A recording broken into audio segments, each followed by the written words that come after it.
saben muy bien que todo mi enfoque lo trato de situar tanto de mis proyectos de investigación clínica y de psicología de la salud, todo está enfocado a la perspectiva de género o al feminismo. Y una de mis propuestas para esta materia era ampliar precisamente los contenidos curriculares de su materia, de esta materia que es modelos de intervención psicoterapéutica. Entonces, hay una serie de periodos muy específicos que epistemológicamente hemos pasado entre lo que comprendemos como la modernidad y la posmodernidad. No son periodos fijos, es decir, como aquello que nos enseñan de el paso de una etapa a otra, como por ejemplo, incluso esa es una advertencia que nos hace Jean Piaget, de decir, es que no pasas de la etapa sensorimotriz, inmediatamente ya te ubicas en la etapa de pensamiento preoperacional y pensamiento concreto, y luego de pensamiento concreto a pensamiento abstracto, sino que es un devenir, que es algo que no necesariamente va como por etapas continuas, ¿no? De que empecé la 1 y luego voy a la 2, a la 3, a la 4. La misma advertencia la hacía Sigmund Freud al hablar de sus etapas psicosexuales. Entonces, los modelos psicoterapéuticos no podían quedarse aparte o ajenos a esta forma de pensar, ¿no? Una forma de pensar de la modernidad y de la posmodernidad. Y lo quiero ir matizando cada vez más. Modelos de la modernidad vienen siendo los que revisamos, que tienen, bueno, que son estos, ¿no? Como el psicoanálisis, la terapia cognitivo-conductual, la terapia Gestalt, y parte de un momento de la terapia precisamente sistémica. Pero les voy a decir cuál es la característica que comparten todos estos modelos. Y voy a cerrar las ventanas que se escucha mucho ruido. Y yo para evitar acalorarme en mi cuerpo, por lo menos cierro una ventana. Ya. ¿Cuál es la característica? Y eso es una pregunta básica de los modelos de intervención de la modernidad. Y son básicamente que comparten una forma, una lógica en su pensamiento, una lógica en la forma en la que estructuran sus intervenciones y sobre todo cómo estructuran la relación, pues ahora sí, terapeuta-paciente. Primero, situarse desde ahí, ¿no? Que hay una relación terapeuta-paciente, es decir, una figura de jerarquía, una figura que tiene un saber que el paciente en esta actitud pasiva, en esta actitud con la mano extendida, está pidiéndole al experto que le ilustre. ¿Y cómo se refleja esto en el psicoanálisis? Porque hay un supuesto saber, ¿no? En esta relación analista-paciente, el analista es el que de alguna manera va a conducir totalmente la sesión, es el que con una serie de métodos analíticos va a poder ir descubriendo el inconsciente. De igual forma, cognitivo-conductual creo que es muy claro desde esta postura racionalista, es decir, que partimos de una lógica de que no puede haber una manifestación psíquica que esté aislada de la razón. En medida en que pensamos, sentimos, y en medida en que sentimos, actuamos. Y si modificamos nuestra forma de pensar, modificamos nuestra forma de sentir y modificamos nuestra forma de actuar. Esa es la lógica. Y entonces el que tiene la coordinación total de este tipo de situaciones es él o la terapeuta. Ahí está depositado desde una lógica psicoanalítica el supuesto saber. Luego entonces tenemos la Gestalt, que por más que se disfrace que de humanista, de esta lógica un tanto también romántica, con una actitud un tanto romantizada del potencial humano, cita a Nussbaum, hay un supuesto saber ahí también. Es decir, que la persona tiene que cerrar ciclos. Y para cerrar ciclos, para llegar a estos cierres, o sea, guiño a la Gestalt, tenemos presente que pasar por una serie de procesos de aceptación, de muchas manifestaciones, ¿no? Luego en terapia familiar, los modelos como por ejemplo de terapia familiar estructural, terapia familiar, terapias breves, como por ejemplo terapia estratégica, terapia centrada en soluciones, Soluciones ahí le daba como un guiño ya a un proceso de transición, de agarrar y decir como que no hay que bajarle a este supuesto saber, ¿no? No con esas palabras, pero sí con esa como intención argumental. Entonces, en terapia familiar, por ejemplo, las sesiones que tenía Salvador Minuchin, grábense ese nombre porque se vuelve un personaje canónico dentro de la terapia familiar, porque aparte de ser argentino, ser migrante, judío y psiquiatra, tiene una formación de psicoanalista. Y en algunos testimonios que él tuvo, tanto en videoconferencias como ahora sí, en escritos que él ha dejado, él decía esto, ¿no? Que él desde su mirada psicoanalítica no podía trabajar con las familias, entonces tenía que pasar de otra forma. Y muy, con un pensamiento muy americano, es decir, muy empirista, muy pragmatista, él dijo es que nos pusimos a trabajar primero y a partir del trabajo, ya teniendo resultados, empezamos a darle nombre a las cosas.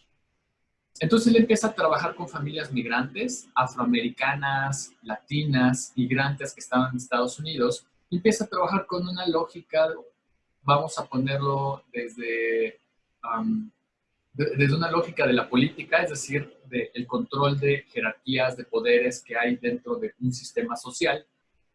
Él empieza a dar como una interpretación de cómo funcionan las familias, ¿no? De hecho, la teoría a la que se acerca es la de Taylor Parsons, que es un sociólogo que habla precisamente que hay estructuras sociales que son funcionalistas y que en medida en que estas estructuras todas trabajen adecuadamente, podemos hablar de que hay una función correcta de la sociedad. Entonces él dijo, esta teoría es perfecta. Y luego se topa con Bateson, que lo vimos la semana pasada, que ya trabajaba el tema de las familias desde la lógica de teoría de los sistemas, y entonces ya empiezan a articular todo una vez que ya estaban trabajando con las familias fuera del modelo psicoanalítico. Pero otra vez se situaba desde una posición de jerarquía. Es decir, el terapeuta es el que dice, ¿sabes qué? Esta familia tiene estos problemas, no les voy a mentir, tenemos que trabajar esto, esto y lo otro. Es decir, tiene el supuesto saber. Luego entonces, para los años 80, llega, de hecho, no es solamente los años 80, yo creo que es ahí como la gota que derramó el vaso. Ya desde los 60 empezaron a haber una serie de cuestionamientos hacia estos supuestos saberes de las instituciones estatales. Por ejemplo, una crítica hacia la institución estatal es la institución de la familia. Es decir, si la terapia familiar se constituye en los años 50 y tiene un periodo de 10 años de desarrollo, están trabajando desde una idea estatal de lo que es normal y funcional para las familias. Llegan los años 80, 60 y ¿qué pasa en los 60 en Estados Unidos principalmente? ¿Qué sucede? La liberación hippie, ¿no?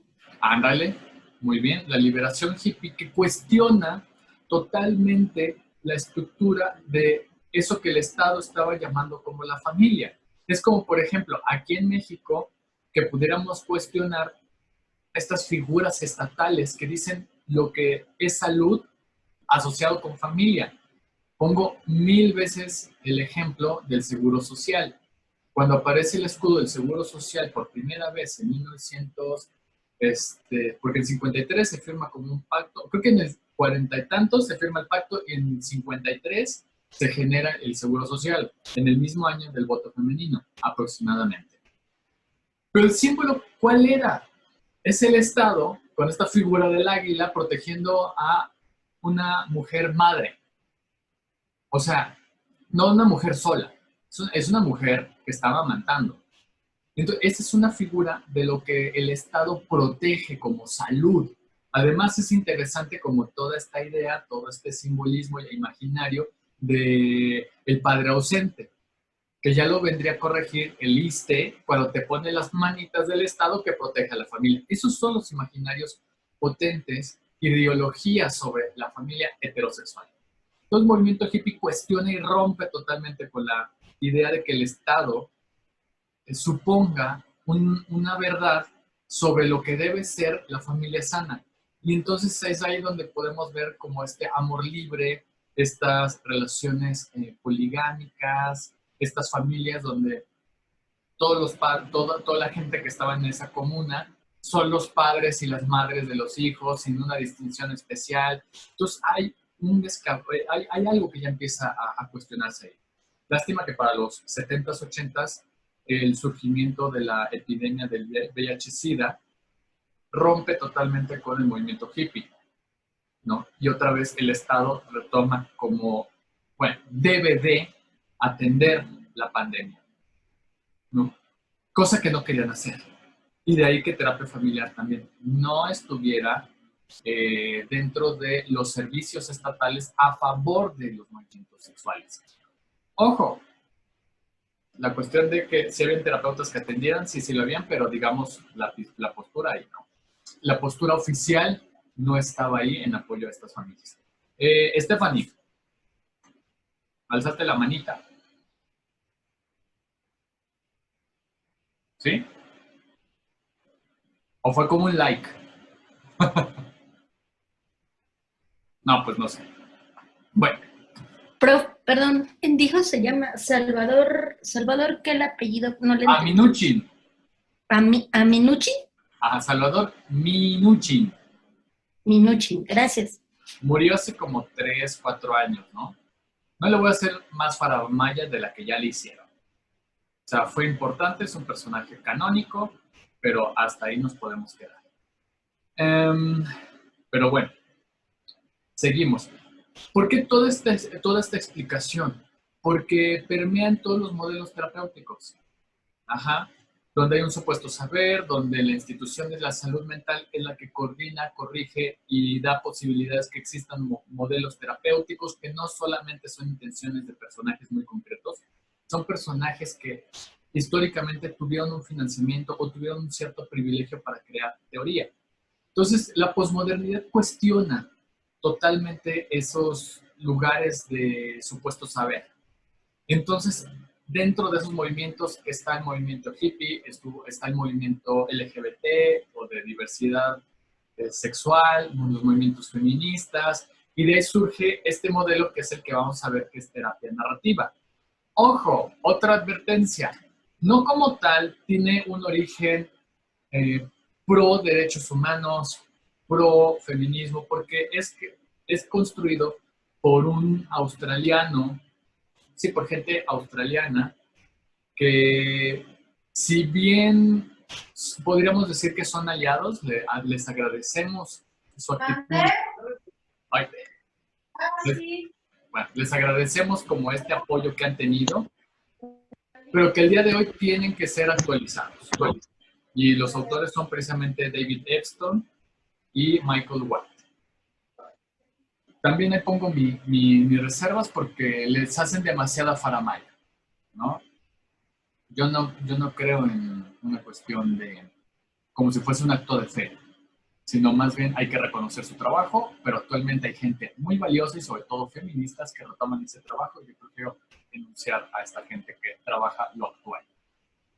Y entonces es aquí donde llegamos para comprender que la terapia narrativa se considera postmoderna porque trata de romper con estas figuras de los modelos tradicionales del supuesto saber, de que el terapeuta es el que sabe qué es lo que necesita la otra persona. Claro que con nuestra formación comprendemos muchas cosas, pero si agregamos una reflexión crítica de que, a ver, estos son modelos de Estados Unidos, vienen de Europa, vienen de Australia, ok, ¿qué onda con el modelo mexicano? O sea, ¿sí puede aplicarse o no? Y no quiero quedarme, la respuesta no puede centrarse en el sí y no hay más argumentación, sino precisamente demostrar argumentalmente por qué sí se podría aplicar. Entonces, es a lo que yo quisiera llegar, ¿no? Que todos los modelos tienen que pasar por ese filtro, ese análisis crítico de colonial para poder comprender qué cosas sí podrían adaptarse y qué otras no, para dejar de totemizar. Porque afuera cuando ya egresen, se van a topar con esta gente que tiene sus centros de capacitación en terapia familiar, de cualquier modelo de terapia, y qué bueno que existan, es muy buena, es ideal que haya la plurivocalidad, ¿no? El problema está de que siempre vendan la idea de dioses, ¿no? Que vendan, yo les llamo discursos orgásmicos, que son bien ricos, pero se quedan en discursos orgásmicos, no se quedan en un discurso argumental, ¿no? De decir, ay, es que muy chill, no.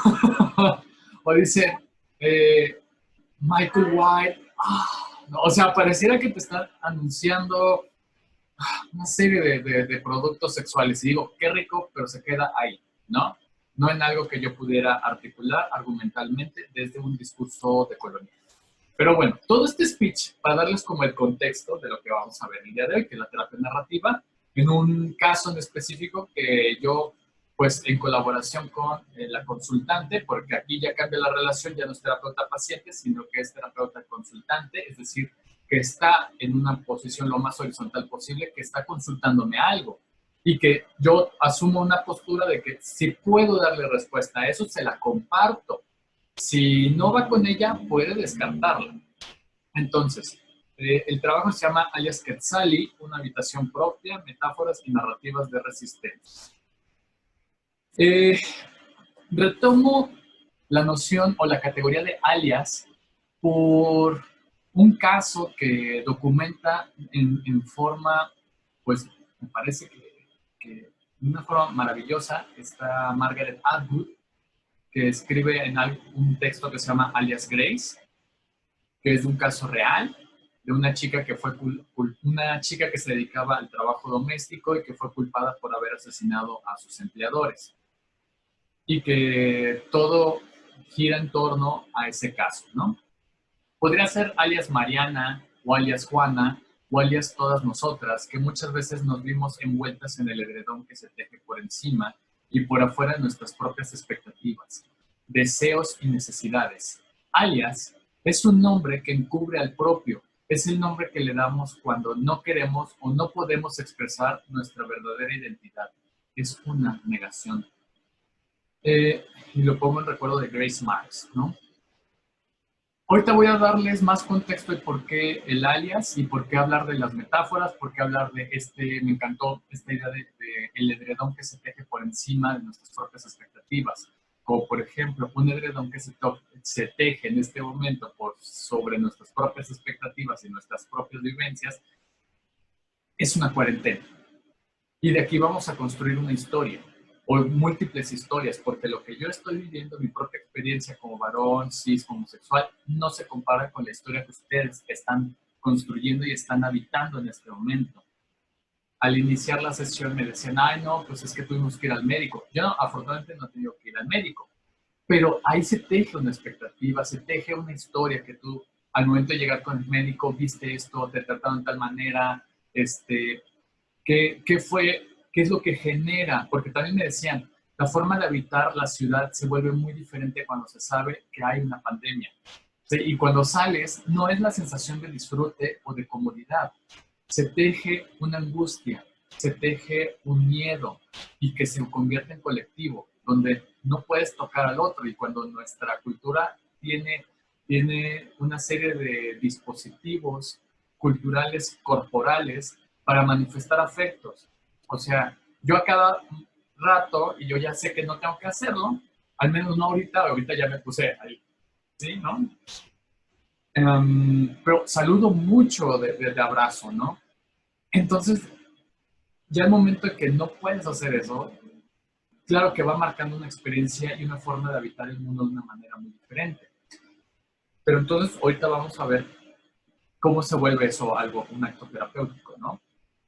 Les decía que lo que yo trato de hacer es recuperar muchas nociones del feminismo para hablar del recorrido que se ha dado dentro de los modelos postmodernos de terapia, porque el feminismo ha sido un modelo que ha cuestionado totalmente las prácticas institucionales de salud.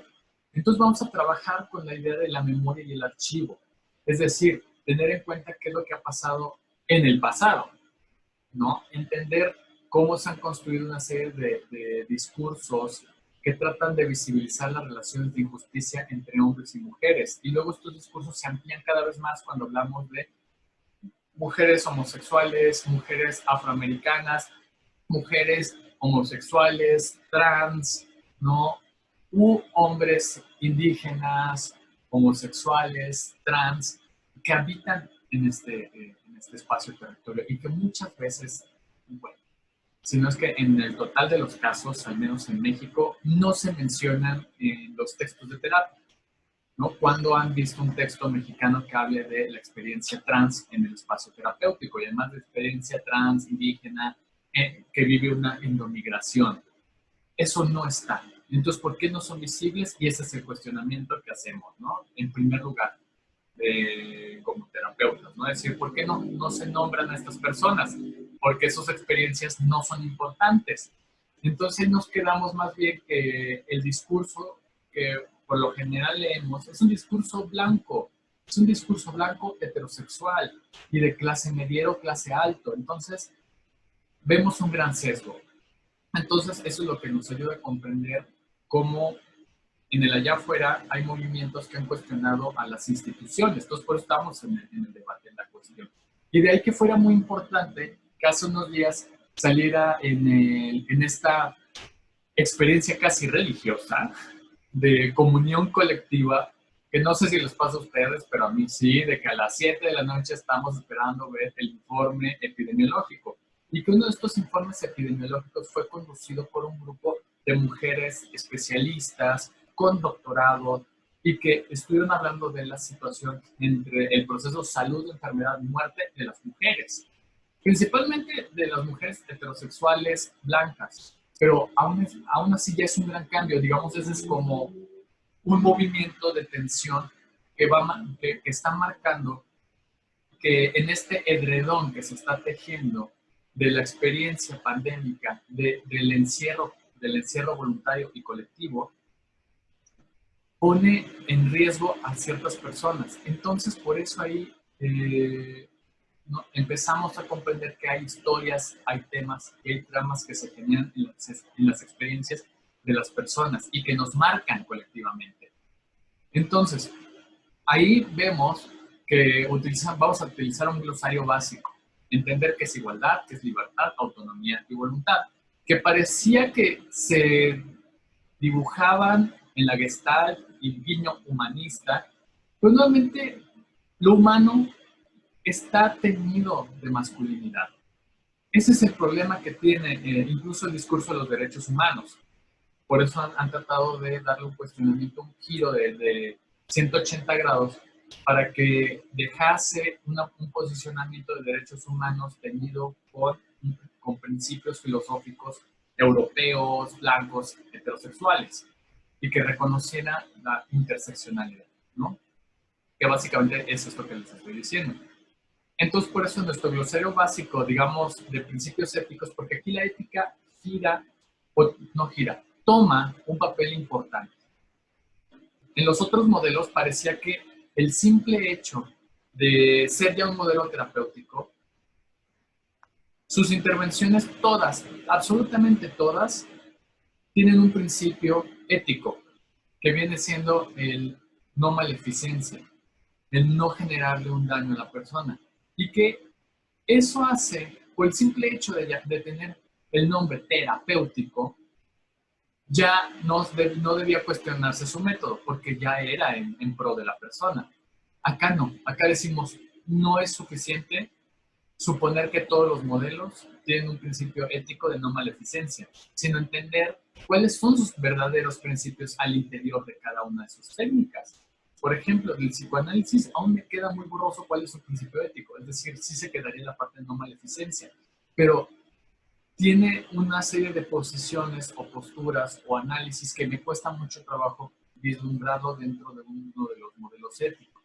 Quizás uno más humanista que reconoce precisamente quizás la parte de voluntad o tal vez de igualdad, pero no estoy muy seguro, ¿no? Tendría que preguntárselo a un amigo en esos términos, ¿no? Decir, o sea, ¿cuál es su principio filosófico, ético que trabaja el psicoanálisis? Porque en otros modelos, como por ejemplo más pragmáticos, pudiéramos decir, es que sí tiene una intervención que busca, como por ejemplo humanista, claro, busca la libertad, pero no estoy muy seguro que vislumbre la igualdad entre las personas, en tanto que todo está escrito en masculino y que el principio del humano está teniendo el masculino. Entonces, tendrá una noción de libertad, pero no coincide con los principios ¿cómo se llama?, de igualdad. Autonomía. No estoy muy seguro que las personas puedan en el proceso terapéutico elegir qué hacer y qué no hacer, que aquí se vuelve un tema muy importante.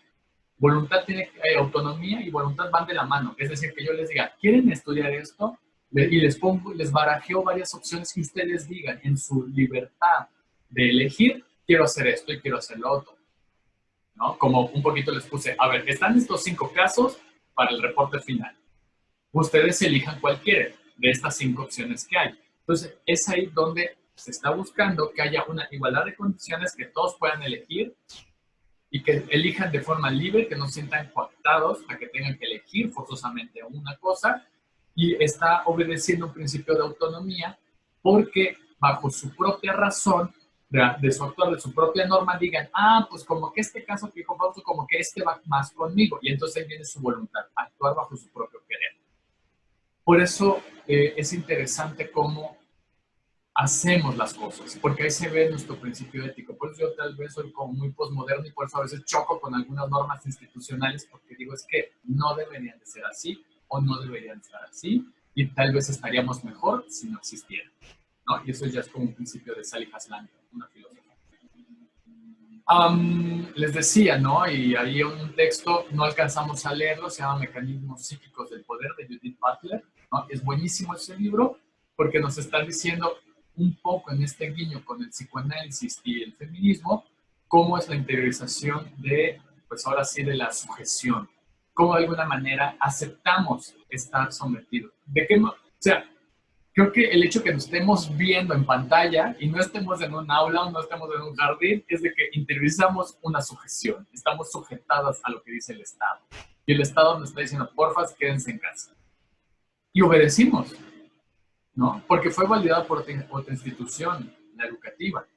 A eso es a lo que se refiere. Ahora, en el espacio familiar, ¿cuánto interiorizamos que es que yo le tengo, o sea, cuando mi mamá habla, tiemblo un poco, ¿no? O sea, ahí es uno de los principios de la interiorización de la sujeción, ¿no? Pero bueno, ese ya es para otro.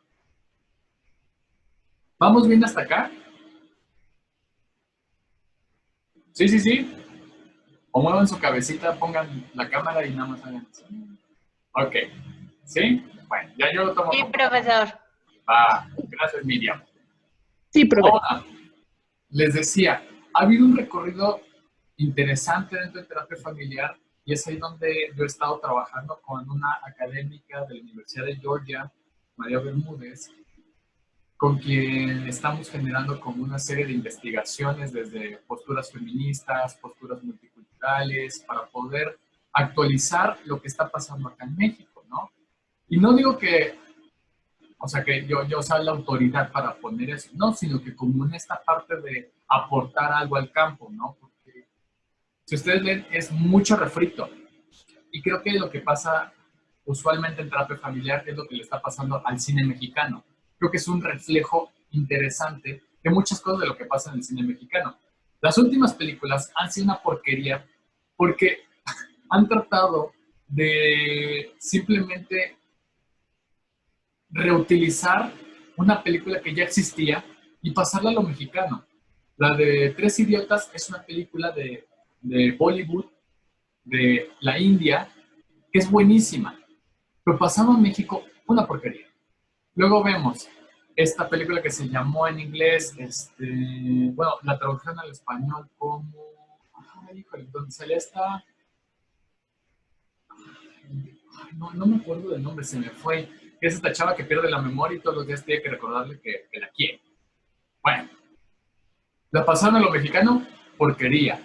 Eso está sucediendo también en el campo de la terapia. Lo que hacen solamente es traducir y jamás hay una reflexión adecuada sobre los modelos y el contexto mexicano, el contexto que está situado en la pobreza. Lo estamos viendo ahorita, quienes no pueden parar, el 70% de la población, y que yo no sé, no soy epidemiólogo al 100%, sí vi bases de epidemiología, a la fecha un profesor que quiero mucho publica cosas interesantes de epidemiología, pero la verdad es de que les va a ir muy mal si de verdad la epidemia alcanza esas magnitudes como España y como en Italia.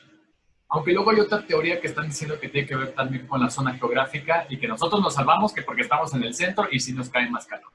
No lo sé, yo quisiera creer en eso. Pero bueno, regreso con el tema.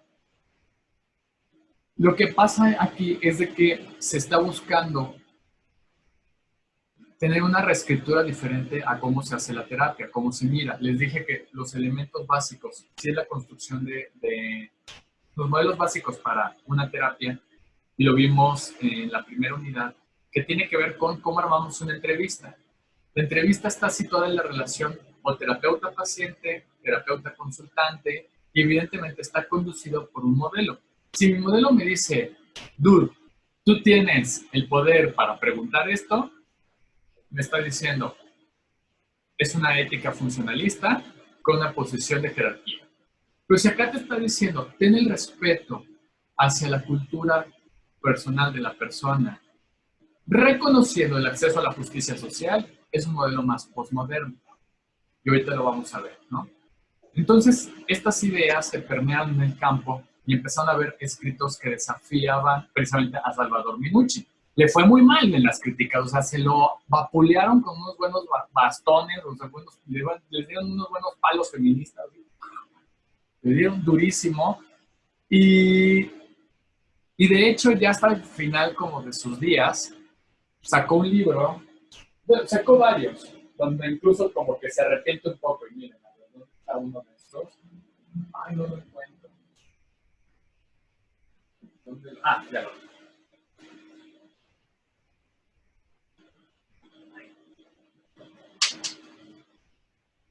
El libro, obvio, está en inglés. Quiero ver que lo traduzcan al español, que se llama Terapia de pareja con hombres gays. Y me pareció súper interesante que el prefacio lo escribe Salvador Minuchin diciendo un poco que se arrepentía de haber excluido el tema, que se arrepiente también de tomar una postura de autoridad, se arrepiente de varias cosas. Yo creo que ya era casi un testamento de que como ya me voy, no quiero que me odien.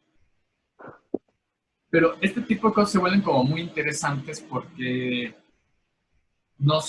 cuando tú le das como seguimiento, y yo espero que esto hagan ustedes, no con este modelo necesariamente, sino que ustedes consideren, cuando le das un seguimiento a los autores, vas viendo cómo van cambiando también en su propio devenir, en su propia obra.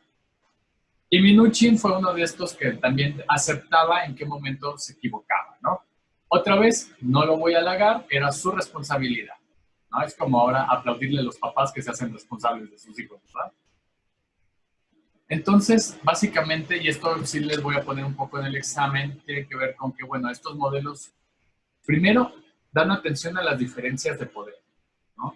Analizan las causas socioculturales del poder y valoran estas experiencias de las mujeres en estas intersecciones y tratan de diluir los estereotipos, porque recién incluso yo me vi conflictuado en que si les mandaba o no una invitación que hicieron en la UNAM, y les voy a decir por qué, ¿no? Esta invitación era para ver a un terapeuta que se llama Giorgio Nardone. Giorgio Nardone es conocido por un modelo de terapia que él generó, que se llama modelo de, bueno, ya existía el modelo de terapia breve estratégica, pero él, digamos, la actualiza. ¿Cuál es el problema con este señor? Que es un señor sumamente soberbio. ¿Por qué soberbio? Escribe un libro sin un dejo de reflexión. Este libro creo que se los compartí en algún momento, que se llama Los errores de las mujeres. O sea, ni siquiera hacen una reflexión acerca de que, oigan, fíjense, yo consulté con muchas mujeres, les pedí permiso, les dije si podía escribir sobre sus experiencias de vida, les dije si podía yo nombrar que estos eran errores de las mujeres. Nada, da igual. O sea, escribe los errores de las mujeres Y entonces empieza a plantear una serie de estereotipos de género, ¿no? Que dice, ay, ¿por qué mujeres tan inteligentes tienen decisiones tontas? Entonces, o sea, ¿de dónde viene ese argumento? De un argumento sumamente machista. ¿Y por qué machista? Porque la ciencia está construida desde una idea de que lo femenino es infravalorado en términos incluso racionales. Entonces, si su modelo es plenamente racional, va a tener un argumento que descalifica en términos de irracionalidad, racionalidad. Y ahí viene atrapado el género. Eso es lo que hacemos, ¿no? Analizamos este tipo de cosas, ¿no? Entonces, aquí lo que hace, y por eso, no, ya para cerrar el por qué no se los mandé, creo que fue obvio, ¿no? ¿Por qué no les mandé? Porque dije, ya, este señor, ya basta con esos discursos misóginos. Y otra vez, que en México traigan a ese tipo de señores que tienen una empresa privada de terapia estratégica y no trabajan en universidad. Ese es el tema. No traen gente que venga de otras universidades, sino que gente populacheros que acá se hacen muy populares, ¿no? Acá en la terapia la vemos con una práctica de cuidados. ¿Cómo es una práctica de cuidados? Y eso lo dijo bien, bien bonito el epidemiólogo. Y por eso dije, ay, como que tiene ahí como que ya me cayó bien este hombre, ¿no? Se me va su nombre siempre.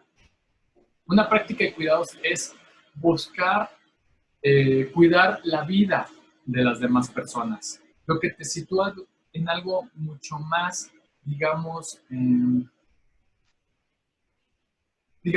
más en contacto con la otra persona, no solamente con la categoría de empatía, porque luego a veces la categoría de empatía nos queda muy corta. Acá la cuestión es una práctica de cuidado. Estamos teniendo el cuidado entre nosotras cuando nos estamos viendo a la distancia y tratamos de compartir estas vivencias sobre cómo es estar a la distancia.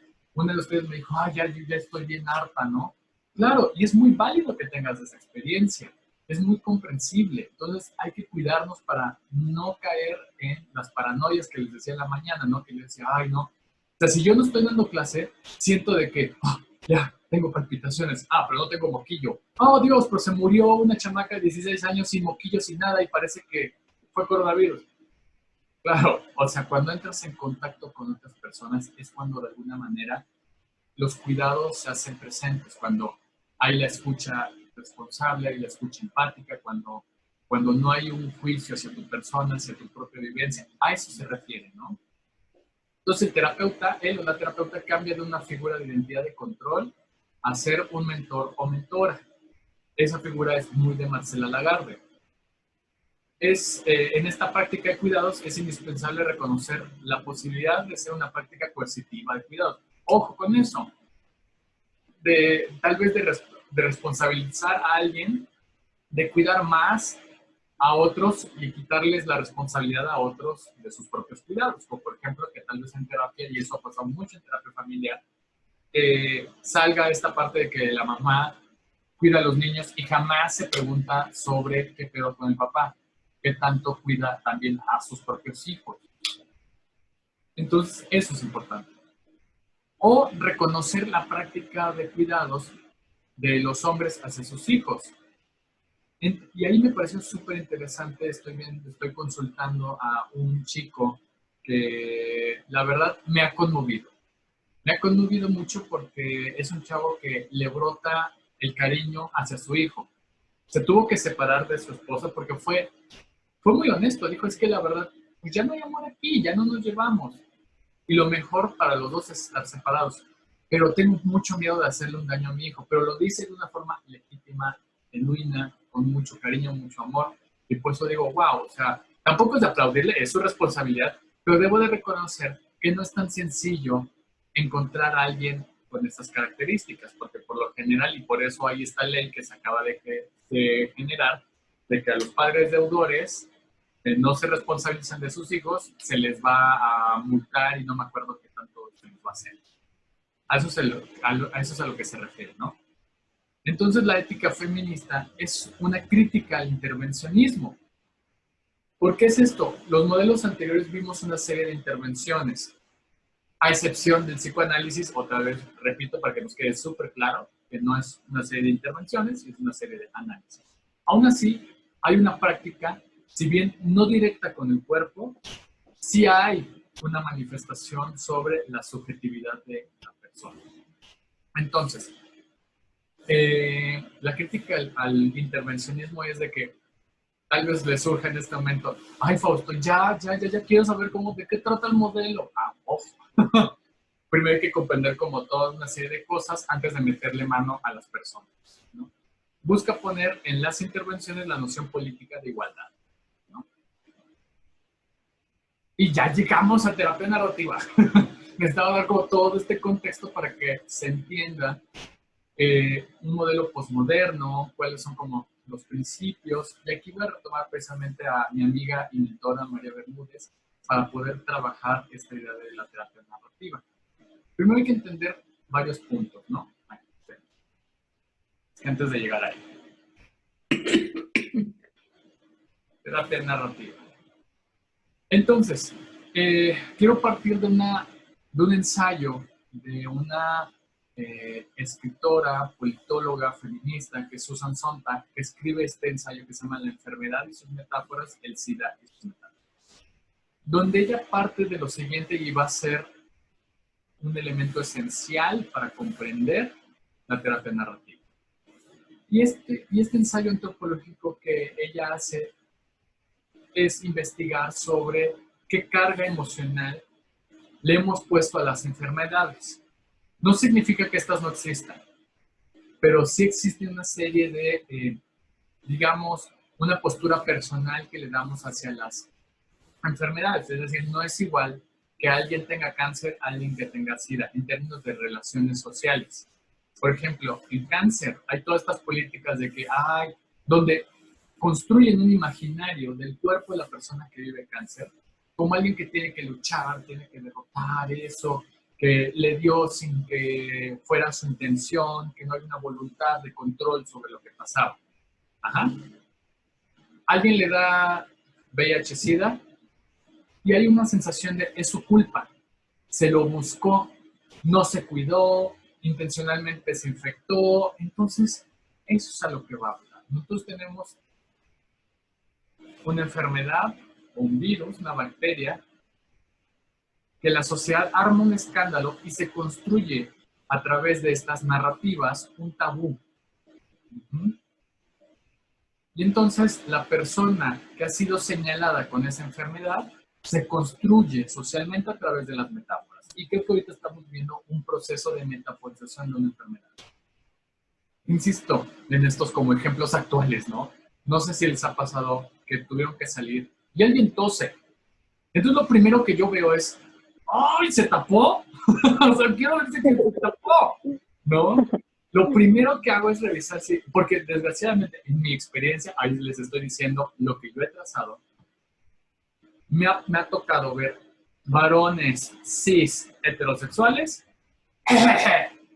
Yo digo, cabrón, el asunto no es toser, sino tápate el hocico. Bueno, es mi propia experiencia. Es mi propia experiencia, ya me tuve que desahogar. Pero construimos una metáfora de miedo, de que este está infectado y por eso hay este enojo y esta rabia y que luego va de la mano con el racismo. Creo que en algún punto se los había mencionado. Insisto, hay que tener mucho cuidado con un argumento racista. Yo le echo la culpa a la política bioalimentaria de China que permitió el consumo de animales salvajes, que un grupo muy específico del mercado de Wuhan, que es un mercado húmedo, propagó o dio la posibilidad de que se propagara un virus. Fueron esos sujetos específicos y a un gobierno específico. No estoy viendo un chino y que voy a decir, este cabrón ya me vino con lo que hace un pensamiento concreto. Nos referimos a ayer, gracias, de decir, es que es un pensamiento muy concreto. Hay que ver más allá del asunto. Yo nada más vería esa parte, no estoy a gusto con esa biopolítica, pero bueno. ¿Qué es lo que pasa con estas metáforas? Hay muchas metáforas que han cruzado nuestras propias experiencias de vida, que tal vez en la primaria hayan sido, pues hayan tenido malas calificaciones. Entonces, como se hace algo público, el señalamiento de, ay, es que es una huevona, no le hables a ella, con ella no se puede trabajar, y ya valió madres, ¿no? Porque o sea, ya tienes tú la etiqueta y que te impide una movilidad social. ¿no? Porque te van a impedir progresivamente que tú puedas precisamente hacer trabajos en equipo porque ya te tacharon de huevón. Entonces, esa es la historia dominante. Se construyen metáforas de nuestras propias vidas y que eso es lo que tenemos, o al menos esa es la propuesta que hace la terapia narrativa.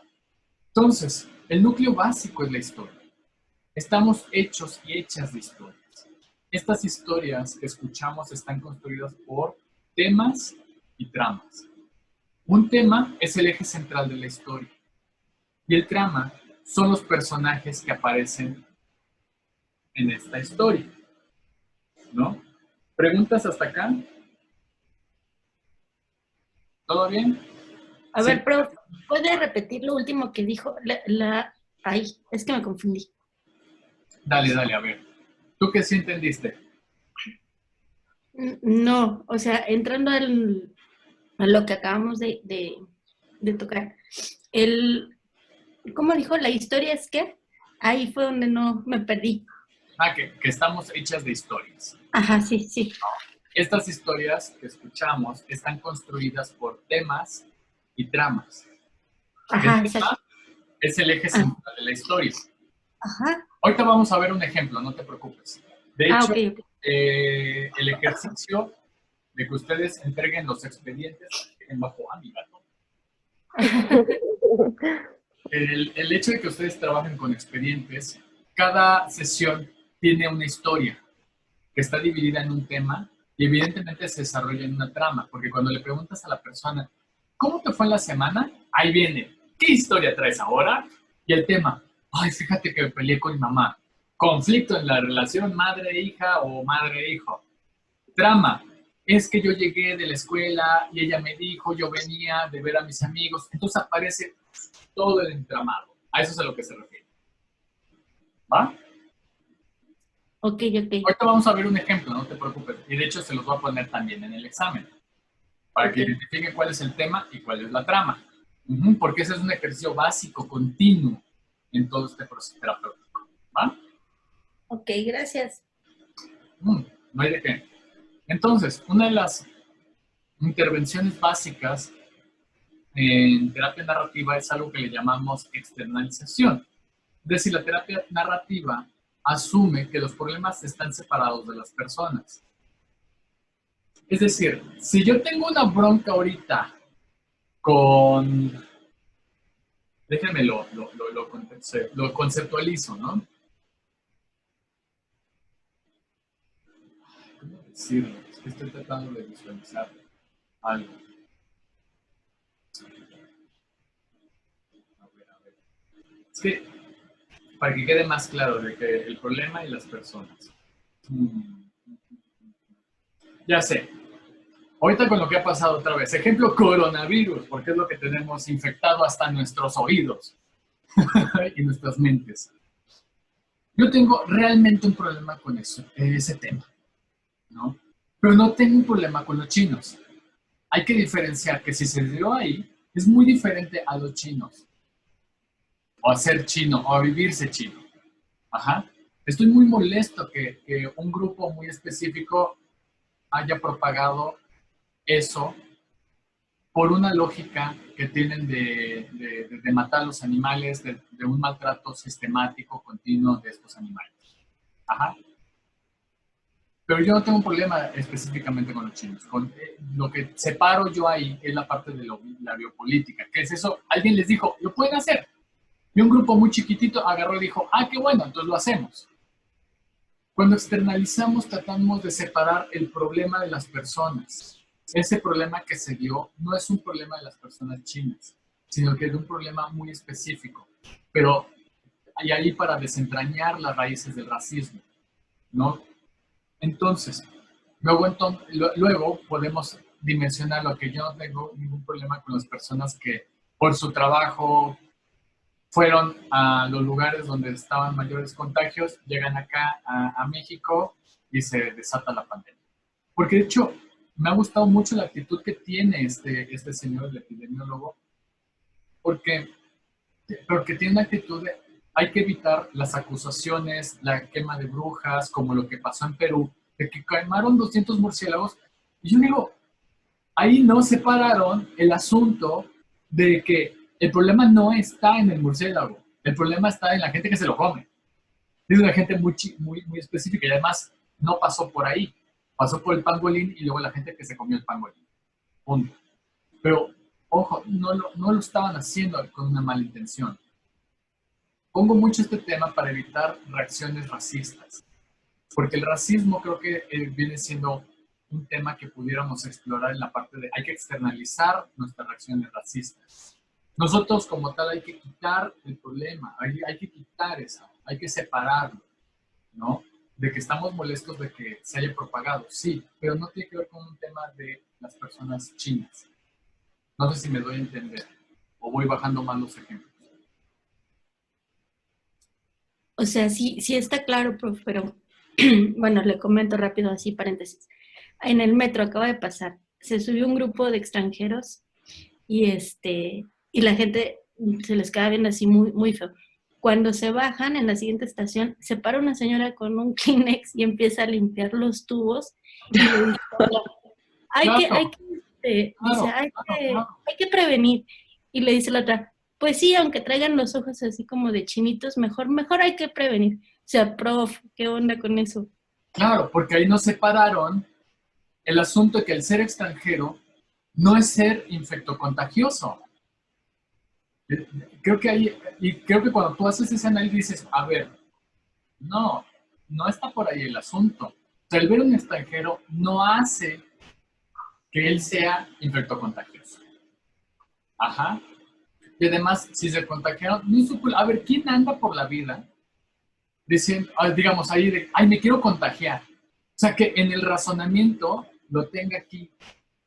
Nadie, nadie busca eso. Entonces fue una cuestión de que si, digamos, alguno de ellos pudiera cargar, porque ya saben que hay como los asintomáticos, pues no lo están haciendo con la intención de hacer un daño. No hay una intención consciente, una intención que se lleva al acto. Entonces, por eso hay que separar el problema de las personas. Sí, tenemos un problema de salud, pero no está conectado, o no es, sí, claro, no está conectado con la gente que viajó al extranjero. Ajá. Y entonces esa persona lo que estamos viendo es de que no logra dimensionar que una cosa es ser extranjero o haber ido al extranjero y otra cosa es haberse infectado. Y además, si estás infectado, no lo estás propagando ahí con una intención de hacerlo. Ajá.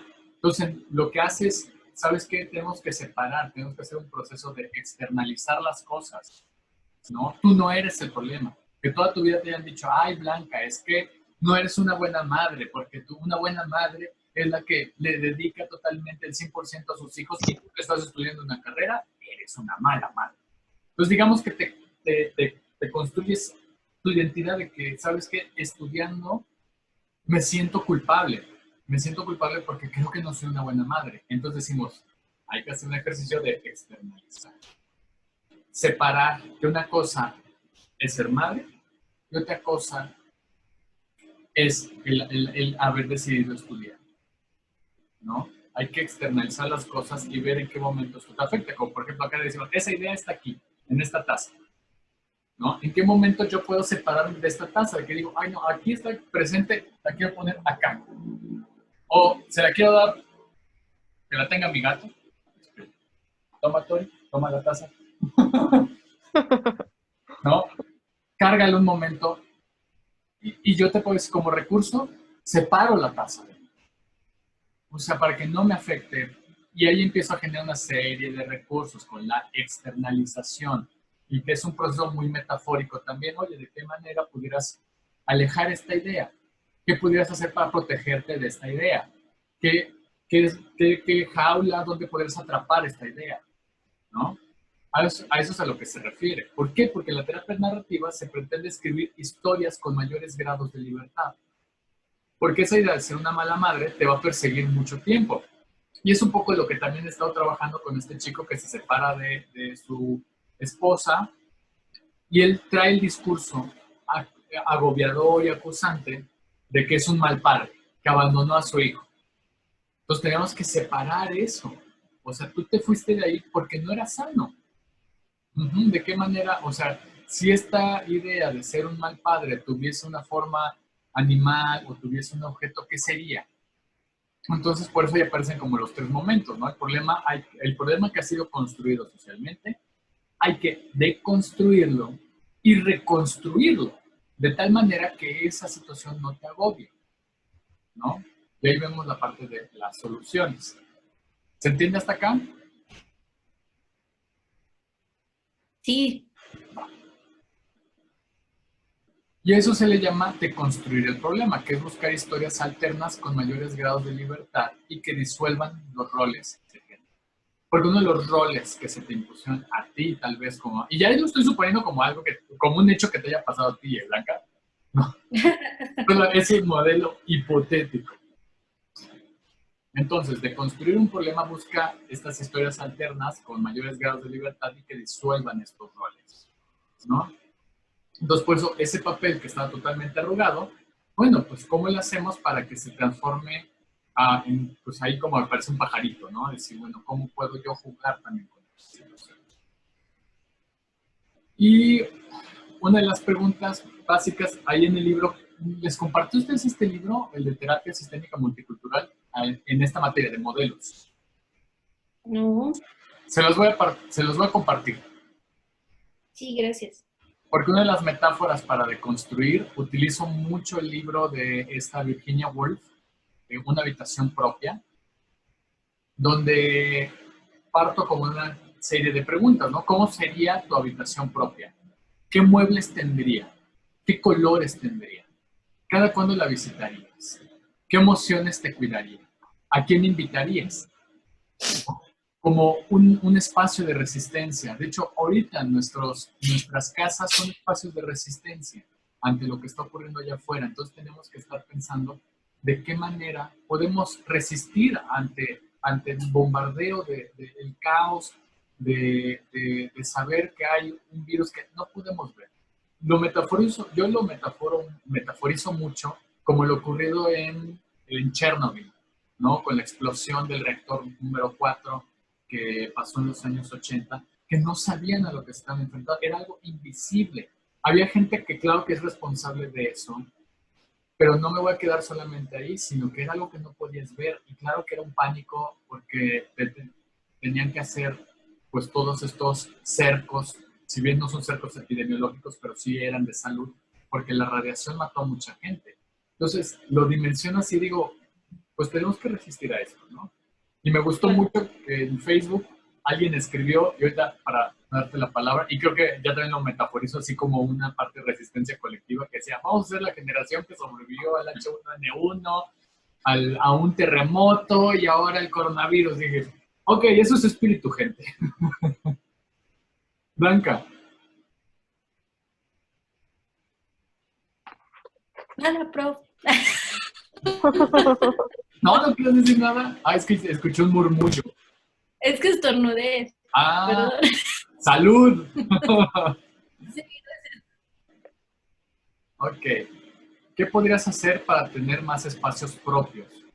Creo que aquí sería una pregunta de resistencia para todos nosotros, ¿no? Decir, es que los espacios propios también no son espacios físicos, porque también se puede, digamos, nos podemos intoxicar de ese espacio, como por ejemplo el confinamiento y el encierro que estamos teniendo.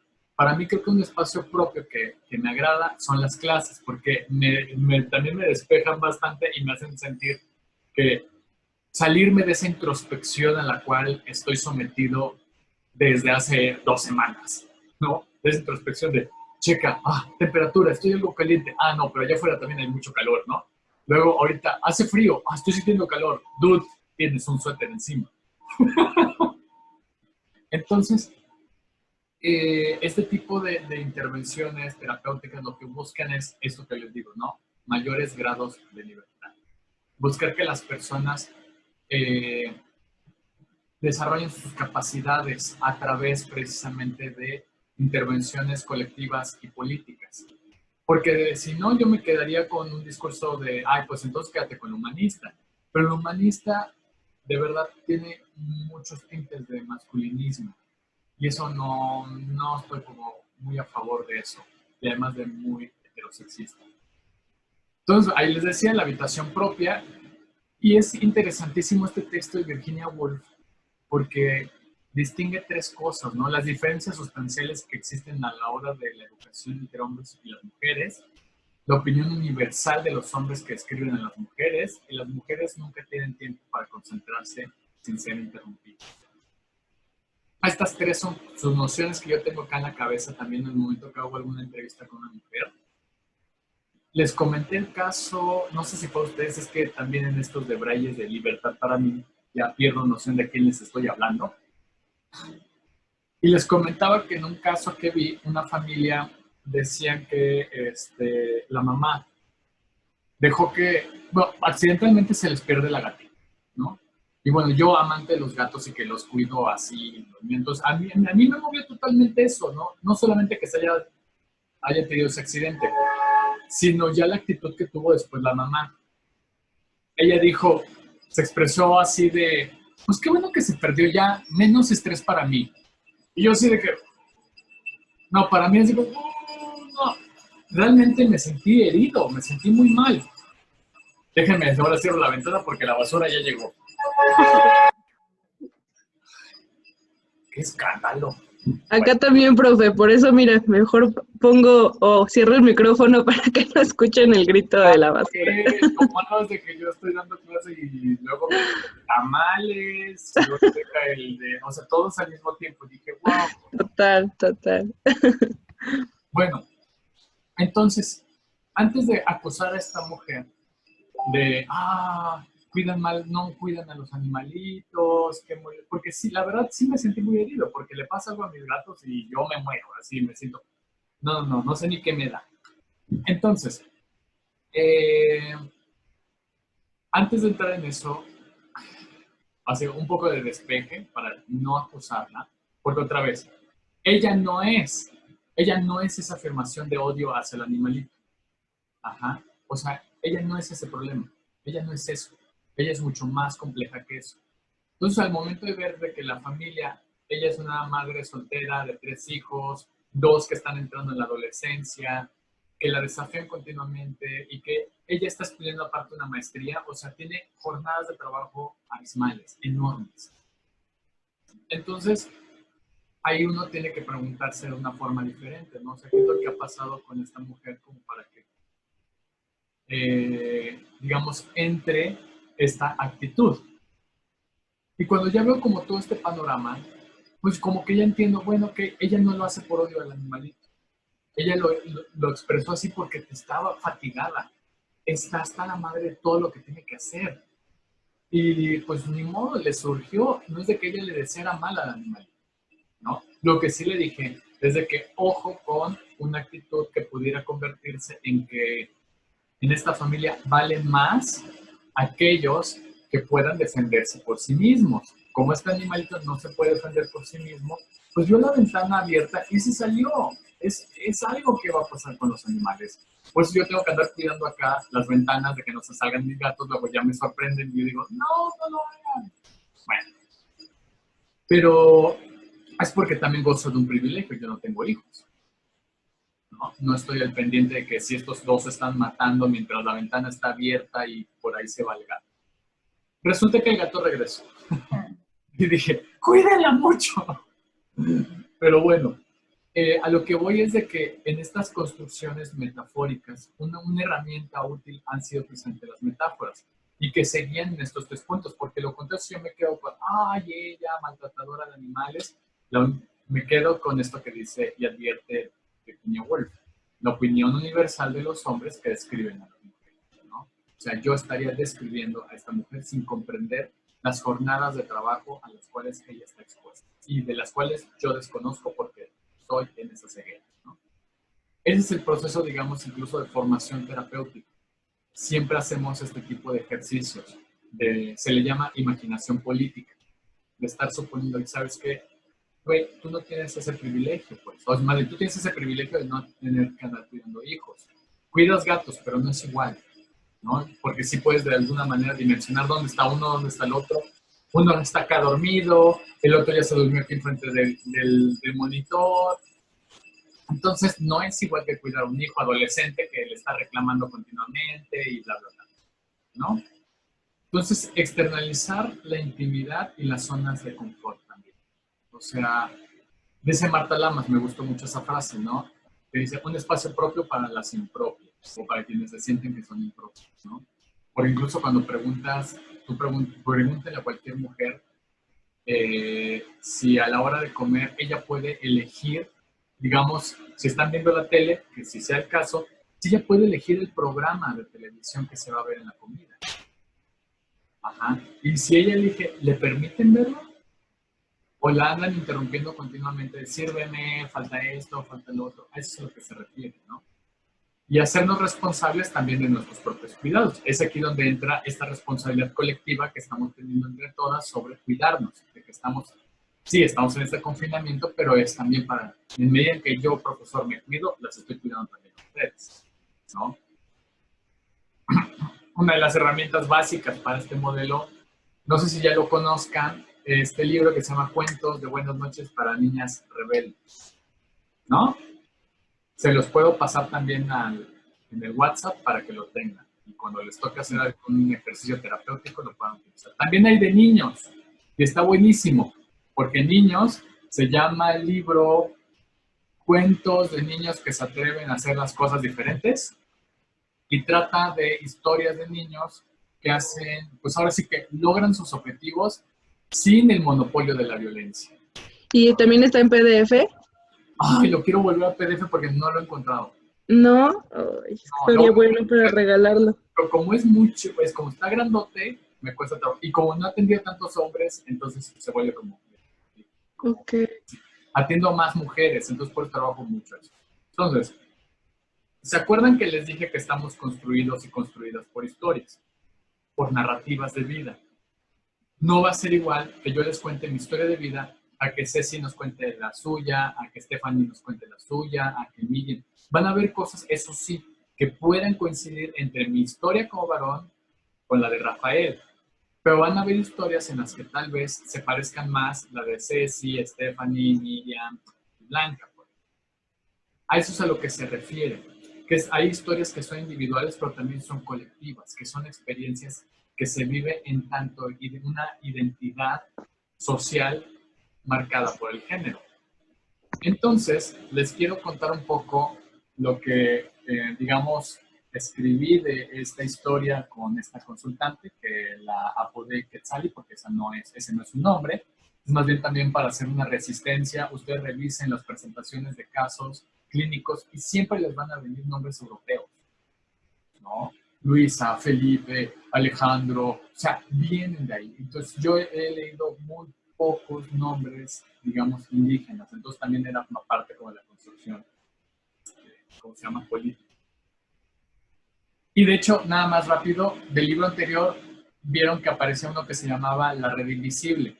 La red invisible es una metáfora de nuestra identidad conectada con los roles de género, ¿no? Entonces, lo pongo así, ¿no? Y les voy a pasar este texto.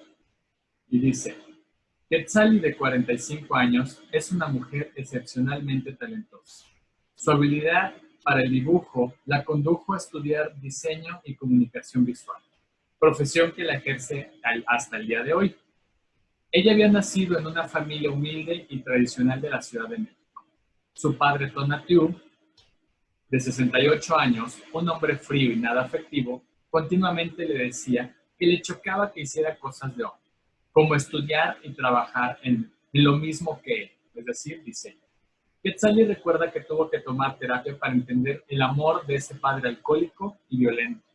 Su madre, Shelha, una mujer de 65 años, dedicada a la enfermería, le inculcó que las necesidades de los hombres son primero al de las mujeres, pues hasta el día de hoy, su madre cuida de su esposo, Tonatiuh, y de su hijo menor de 43 años, Yared. Quetzali, durante su adolescencia y parte de su vida adulta, entendió los privilegios de los hombres, pues su padre se le permitía ser violento y nadie le podía decir nada, al igual que su hermano, que siguió los mismos pasos de su padre, pues también es violento y es alcohólico, ¿no? Quetzali formó una familia con Yuma, un hombre que conoció al terminar sus estudios de diseño y comunicación visual. Con él tuvo una hija de nombre Planesi y un hijo de nombre Edai. Esta relación con Yuma, Quetzalli la recuerda como tormentosa y dolorosa, que al día de hoy le trae malos recuerdos, pues el divorcio para ella no era una opción, pero la tuvo que elegir debido a la violencia que vivió con Yuma. Después de haberse separado, Quetzalli conoció al joven Tizoc, con quien tuvo una pequeña niña de nombre Hatsini. Sin embargo, esta relación no fue la mejor para los dos, pues Quetzalli pues aunque Quetzalli le apoyó en sus estudios, Tizoc prefirió romper su corazón para salir con otras personas. Él sentía que no podía crecer como persona al lado de una mujer con hijos y adulta. Quetzalli narra esta historia con dolor y culpa, emociones que la condujeron a buscar ayuda profesional. Ella durante mucho tiempo estuvo en tratamiento psicoanalítico. Sin embargo, afirma con dolor que la culpa crecía al estar con alguien tan frío que no solo la cuestionaba, sino que la hacía sentir humillada. Quetzalli sintió que debía buscar por otra parte, hasta que un amigo cercano a ella le recomendó buscar mi consulta. El motivo de consulta de Quetzalli fue, en un inicio, duelos no resueltos por la violencia que vivió de niña y que vivió en sus relaciones de pareja. Esa, digamos, es la forma en la que desde terapia narrativa construimos el caso, elaboramos una historia, donde, a ver, ¿me pueden decir cuál sería el tema y cuál sería la trama?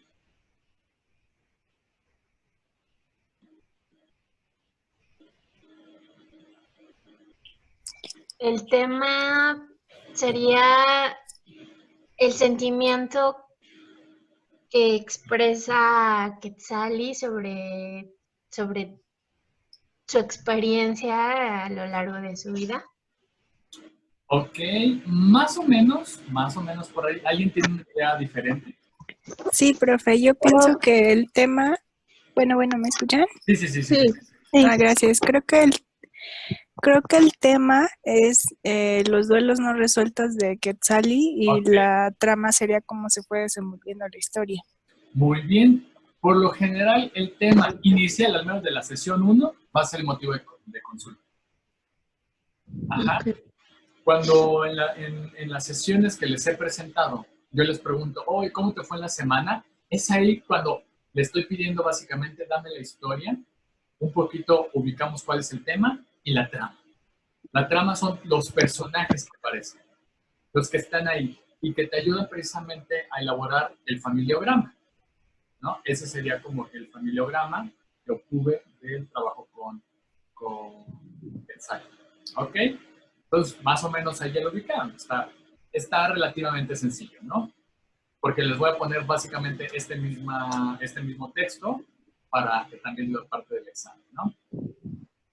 Entonces vemos que hay una serie de metáforas que nos pueden ayudar, como por ejemplo, esta la saco de Mercedes Sosa y dice, la violencia es un monstruo grande y pisa fuerte, ¿no? Externalizar la violencia y que tiene que ver con hacernos responsables de nuestras violencias y también de nuestras formas de cuidarnos. ¿En qué momento permites que el monstruo de la violencia te pise?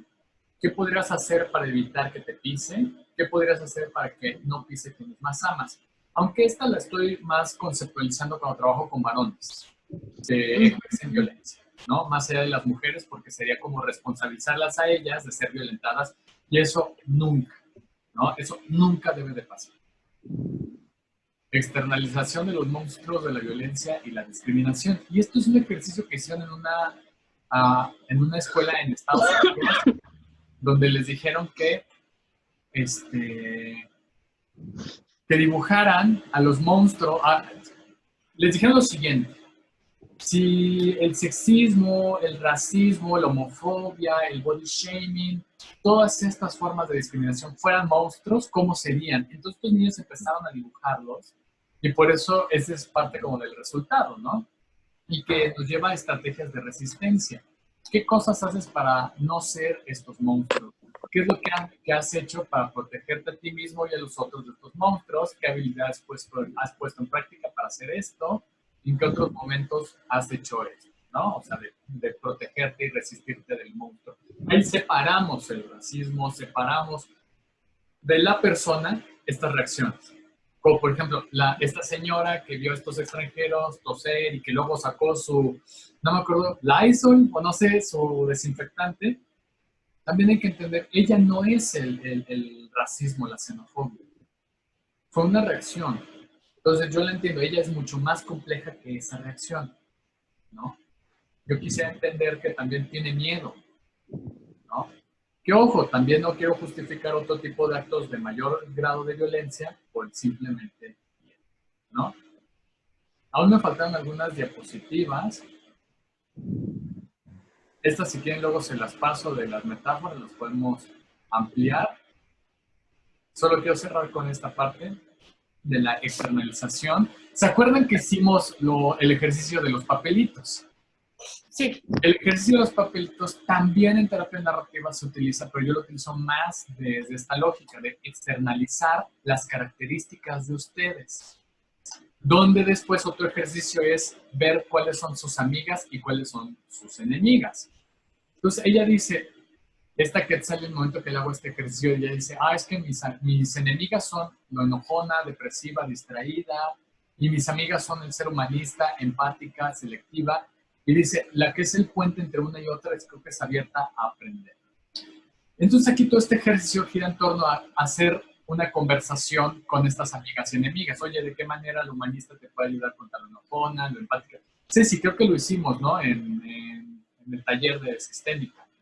Ándale. Sí. Pero lo complejizamos un poquito más, de intercambiar características, donde es un proceso incluso de fundirnos colectivamente, de trazar resistencias colectivas, de esta amiga yo la tengo y yo te la puedo compartir. Eso es súper bonito, ¿no? Como Quetzali tiene habilidades en diseño, porque de hecho ella estudió diseño gráfico, ella dibujó estas, ella hizo estos dibujos para representar la externalización. Entonces ella dice, es que para mí este sería como un estado de completud y este es de desprendimiento, ¿no? Y dice, esto también pasará. O sea, como una frase y una imagen que le ayuda para sobrevivir. Luego entonces externalizamos otros puntos. Le dije, si en este momento tu vida, al momento de hacer como este repaso de tu vida, fuera como una serie de televisión, porque también, al igual que yo, somos fans de nuestra parte medio geek. Si fuera una serie de televisión, ¿cuáles serían cuántas temporadas tendría tu vida y cuáles serían como los principales temas? Entonces ella dice, primera temporada vendría siendo la señora, creo que era Soledad, una cosa así, o depresión, acá la tengo. Señora Desesperación. La segunda temporada, vean que cambia, ya tiene color, ya tiene un rostro. Anteriormente no tenía ningún rostro, ni siquiera tiene una forma clara. Luego entonces pasa esta, que es la segunda temporada, Señora Despistada, pero aún así, fíjense en el dibujo que tiene el cabello recogido y está en un lugar oscuro aún, pero tiene rostro, tiene color, o sea, hay cosas ahí que han evolucionado. Luego entonces, la tercera temporada fue Despertares y Volviendo a Aprender, ¿no? Entonces, estas imágenes son las que a ella le han servido para salir adelante. Incluso como es su rostro, el cabello lo tiene suelto, se ve tranquila, se ve como pues, en un estado de plenitud, como ella lo dice. Bueno, esto es la parte de terapia narrativa que quería compartirles. Desgraciadamente ya se nos acabó la hora, la clase. De hecho, este es otro ejercicio que es, ¿cómo se llama? El duograma. Pero lo podemos ir completando ya más adelante. Les paso así el texto, ya está publicado, se publicó en un libro y para que lo puedan consultar ahorita se los mando, ¿vale? Vale, muchas gracias. Cualquier cosa, vamos a estar en contacto. Yo les mando lo que me digan con respecto al examen. Yo no estoy de acuerdo con que sea examen presencial, pero tenemos que ver qué es lo que pasa en estas próximas semanas, ¿no? Ok. Ok, profe. Gracias. Ok, profe, muchas gracias. Cualquier cosa, y si tienen alguna duda, de verdad no tengan temor en contestar, de decir, es que no entendí esto, contáctenme. Ahorita en el encierro tengo más tiempo también. Todos. Me doy un momento y podemos platicar, ¿no? Ampliar más esta función. ¿Les parece bien? Sí, prof. Buenísimo, gracias. ¿Ah? Bye, prof. Bien, si Cuídense. tienen dudas con Gracias, el expediente, me dicen. Sí, Ok. Sí, prof. Gracias. gracias, prof. Bye. Gracias. Bye. Bye. Buen día, bye.